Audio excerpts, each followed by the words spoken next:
नमस्कार दोस्तों, कैसे हो आप सभी। आशा करता हूँ आप सभी स्वस्थ होंगे, कुशल होंगे, मंगल होंगे। दोस्तों, आज फिर एक बार आप सभी का स्वागत है आप सभी के अपने चैनल सच्चा सनातनी में। दोस्तों, आज हम चर्चा करेंगे कि किन कर्मों के कारण मिलता है मनुष्य जन्म। जी हाँ दोस्तों, बहुत समय से कमेंट आने के कारण आज इस विषय पे हम फिर से चर्चा करने जा रहे हैं।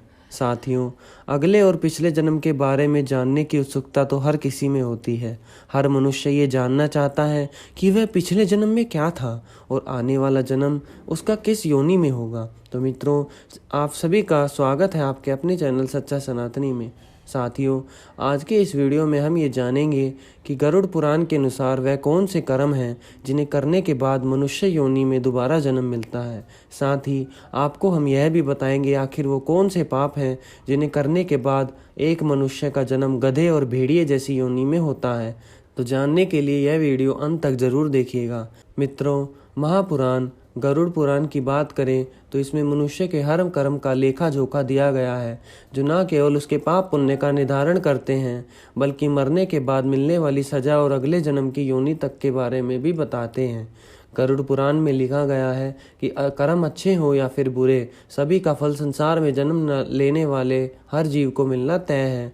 मनुष्य का अधिकार केवल कर्म करना है, फल देना परमात्मा का अधिकार है। यही नहीं, गरुड़ पुराण के अनुसार मनुष्य अगले जन्म में किस योनि में जन्म लेगा यह भी उसकी मृत्यु से पहले ही तय होता है, और यह तय होता है मनुष्य द्वारा किए गए कर्मों के आधार पर। तो चलिए सबसे पहले यह जान लेते हैं कि किन कर्मों के कारण और कौन कौन से कर्मों के कारण मनुष्य योनि में और किस योनि में इंसान को जन्म मिलता है। मित्रों, सबसे पहले आपको बता दूं कि ऐसा हरगिज नहीं है। इस जन्म में मनुष्य योनि मिलने पर अगला जन्म भी आपका मनुष्य योनि में होगा। गरुड़ पुराण के मुताबिक जो मनुष्य अच्छे कर्म करते हैं केवल उन्हें ही मानव जीवन मिलता है। यही नहीं, कुछ ऐसे जीव भी होते हैं जो अपने कर्मों के कारण 84 लाख योनियों में भटकते हैं और फिर अंत में उनका जन्म मानव शरीर में होता है। गरुड़ पुराण में लिखी एक कथा के अनुसार एक बार महर्षि वेदव्यास से ऋषियों ने पूछा कि कर्म में कौन सी योनि में जन्म मिलता है। तब उन्होंने ऋषियों को इसकी विस्तार पूर्वक जानकारी दी। वेदव्यास ने बताया कि जो भी व्यक्ति पराई स्त्री के साथ संबंध बनाता है और हमेशा स्त्री का अपमान करता है उसे भयानक नरक भोगना पड़ता है। इसके बाद ऐसा करने वाले मनुष्य को एक एक कर कई अलग अलग योनि में भटकना पड़ता है। महर्षि वेदव्यास ने बताया कि मनुष्य को हर स्त्री का आदर करना चाहिए, फिर भले ही वह अपनी हो या पराई, अन्यथा ऐसा ना करने वालों से सबसे पहले भेड़िए का रूप मिलता है। इसके बाद वो कुत्ता बनता है, फिर सियार, गिद्ध, सांप, कुआ, बगुला, इन सभी योनियों में जन्म लेने के बाद उसे मनुष्य जन्म मिलता है। महर्षि ने कहा कि बड़ा भाई हमेशा पिता तुल्य होता है, इसलिए वो सदैव आदरणीय है। कभी भी किसी भी परिस्थिति में उसका अनादर ना करें, अन्यथा कोच नामक पक्षी के रूप में जन्म लेना पड़ता है। कोच पक्षी का जन्म 10 वर्षों का होता है। अगर इस दौरान उस पर ईश्वर की कृपा हो जाए तो वह अगले जन्म में पुण्य मनुष्य योनि में जन्म ले सकता है, अन्यथा उसे दूसरे योनियों में भी भटकना पड़ सकता है। वेद व्यास जी ऋषियों को आगे बताते हैं कि चोरी करना हमेशा ही गलत है, फिर चाहे वह स्वर्ण की हो या फिर किसी और वस्तु की। चोरी हमेशा पाप होती है और चोरी करने वाले मनुष्य को इसका परिणाम भी अगले जीवन में भुगतना पड़ता है। उन्होंने कहा कि अगर कोई व्यक्ति वस्त्रों की चोरी करता है तो वो अगले जन्म में तोता बनता है, और अगर कोई व्यक्ति सुगंधित पदार्थ की चोरी करता है तो वो अगले जन्म में छछूंदर के रूप में जन्म लेता है। इसलिए मित्रों, कैसी भी परिस्थिति में की गई चोरी को सही नहीं ठहराया जा सकता।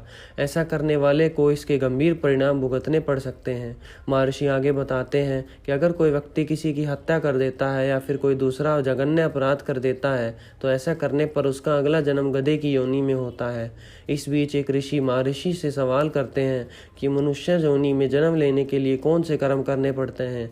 तो इस पर वेद व्यास जी कहते हैं कि गरुड़ पुराण में लिखा गया है कि वैसे तो मनुष्य को 84 लाख योनियों में जन्म लेने के बाद ही किसी मनुष्य रूप में जन्म मिलता है, लेकिन अगर कोई मनुष्य अच्छे कर्म करे तो अगला जन्म भी उसे मनुष्य योनि में मिल सकता है। जो व्यक्ति सदैव दूसरों की मदद करता है, पशु पक्षी और अन्य जीवों पर दया करता है, जरूरतमंदों की मदद करता है और बिना किसी स्वार्थ के संचित धन का उपयोग धार्मिक कार्यों के लिए करता है, तो ऐसे व्यक्तियों का अगला जन्म भी मनुष्य योनि में होना तय है। मित्रों, इसके अलावा गरुड़ पुराण में यह भी बताया गया है कि मनुष्य के अंतिम समय में मनुष्य की आसक्ति जिस चीज की ओर होती है उसका अगला जन्म भी उसी पर निर्भर करता करता है।